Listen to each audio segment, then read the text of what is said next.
Ginoo sa tuwa sa atong simbahan.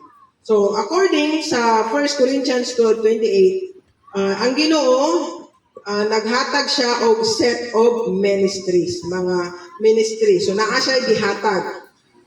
And God has set some in the church. The church has dwelling place for God, especially through the presence of the Holy Spirit. So ang atong simbahan, kauban na to ang Holy Spirit karon nga takna. Ingnahin mong tapad, kauban nimo ang Holy Spirit karon nga takna. Amen. Salamat kay sa Ginoo nga ang Holy Spirit atong kauban karon nga takna. Kung kauban nato ang Holy Spirit, iyahang trabaho mao ang magtabang sa ato.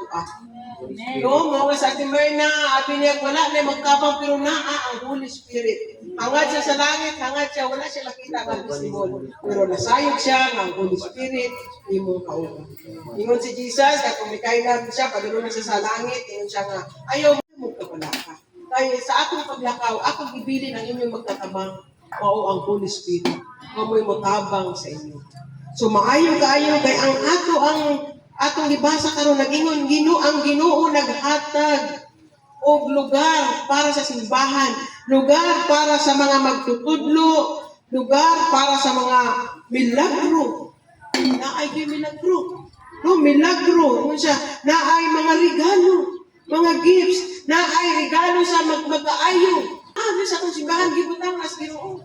Naa di mo tabang na apoy guidance atag og mga maayo nga pag ato ang mga gifts na gihatag sa Ginoo. Ang uban na ay gift sa pagkanta, ang uban na ay gift sa pagtudlo, ang uban na ay gift sa pag-ayo. Si daddy maayo kay kumuhilot, maayo kay magtambal sa boto yang gift. Kunya si mama maayo kay siya magkanang naagani kay Juan, ma-discern niya, maayo siya ma-discern. Kita nimo lain-lain na itong ministry. Maayo ka muluto. O gamit ka sa Ginoo. Magluto ka, ako'y magluto. So lain-lain. Kay kani nga mga ministry, ginatanaw ni, sulat ni Paul, kay para na ay idea nga ang i-church, kanang grupo ni siya sa isa lang takabadi ni Christ, pero lain-lain ta o buluhaton sa simbahan. So, ang point 1 nato is, one body, many members, no? So, kaning one body, many members. Ako example nga, we played a team sport last time, right? Like basketball. So, nagdula ka. The concept, if we win, I win. So, ang konsepto sa inyong utak, ang mga nagadula nga, og madaog ang grupo, madaog sabko. If we win, I win. So we, ibig sabihin kita. So wala ka nagdula nga ikaw ra. We ang ibig sabihin. We win, I win. So learning your place on the team and how to use your skills. So dapat kabalo ka sa imuhang place. Kung dito ka, big shot ka, maayo ka. So naamong mga pamaagi nga aron madaog mo. Because ang success, the greatest success for the team is essential.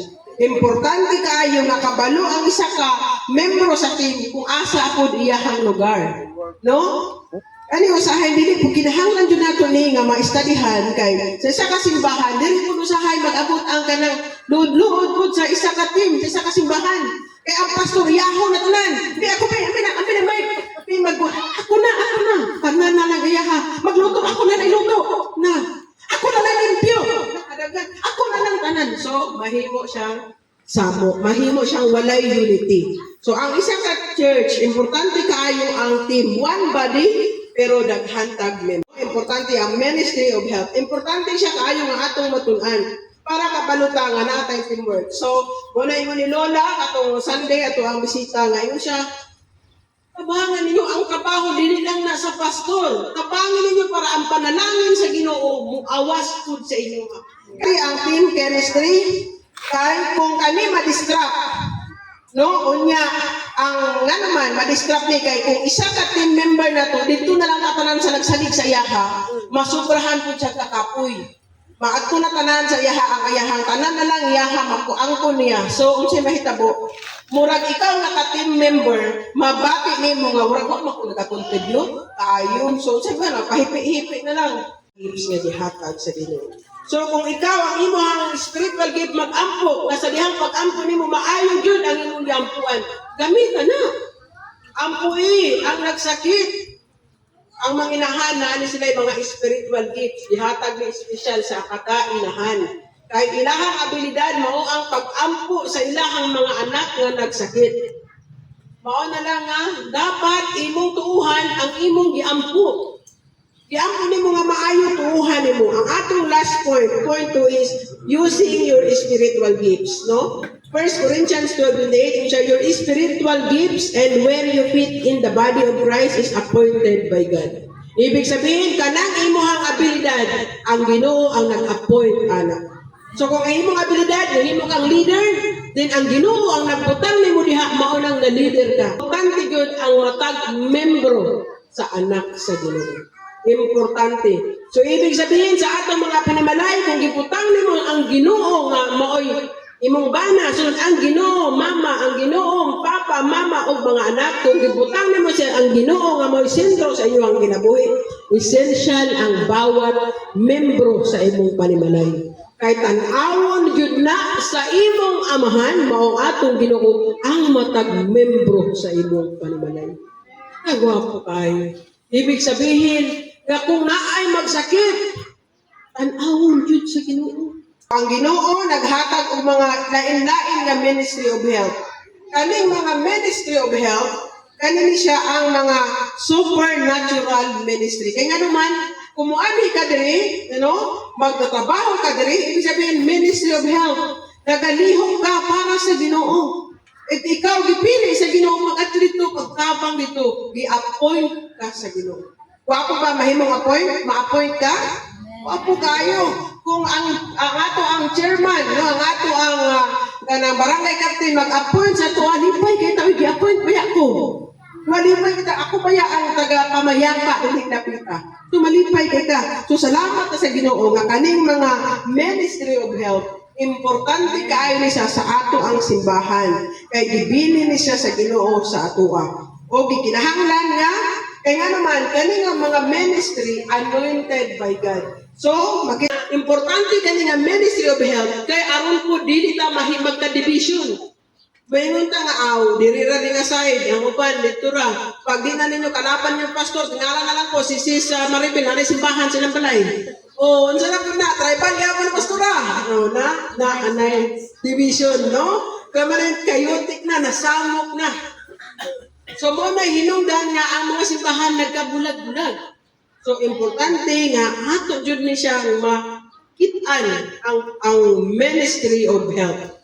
So, na yung invite, di na mabalik. Kaya gisapot na. So, importante nga, dili kayotik, dili samok ang ato ang pagsimbahan ay ang ato ang pagsimba. So, ato nang ginatunan, aron, malikaya nato ang mga samok pa pag-abot sa panahon. Kaya nga naman, kabalo naman ta. Ay, natunan, nakaday na diri sa ministry of health, diri na igo. So, kabalo na ta. So, usahay ka natin mag-invite, mga sensitibo na sila. Yung invite, sa muka lagi, lugay pa dyan kaayo, napay, nagwali, katulko na kayo. So, masamok siya. So, importante kayo na yun, sensitive kaayo kayo na ito ang pagtulong karon because importante kaayo ang bawat isa. What you bring to the church is a gift you receive from God. So, ang tanan nga imong dinala sa simbahan, regalo na sa Ginoo. Ang atong kinabuhi, ang atong buhing halad sa atong buhi nga Dios. Ang atong kinabuhi, regalo na sa Ginoo sa tuwa. Na ay atake sa tuwa, division and everything, wala, feeling mo dili ka importante, mali na, espiritu na sa kaaway na ginahatag sa tuwa. So, aron nga kabalo na ta, oy, sinasamok lang ko nimo, kay gusto ka nga naami division. Gusto ka nga naami kuan. So, kabalo naman tatanan, nga inana ang mahitabo, so wala na makababag sa ato ang pagpangalagad sa Ginoo. Samot pa ta nga madaghan sa pagtuo, ay nasayod ta na ang panalangin, gikan tanan sa Ginoo. Ang atong ginabalik diri, regalo lang sa Ginoo sa ato. Mayong buntag sa atong tanan.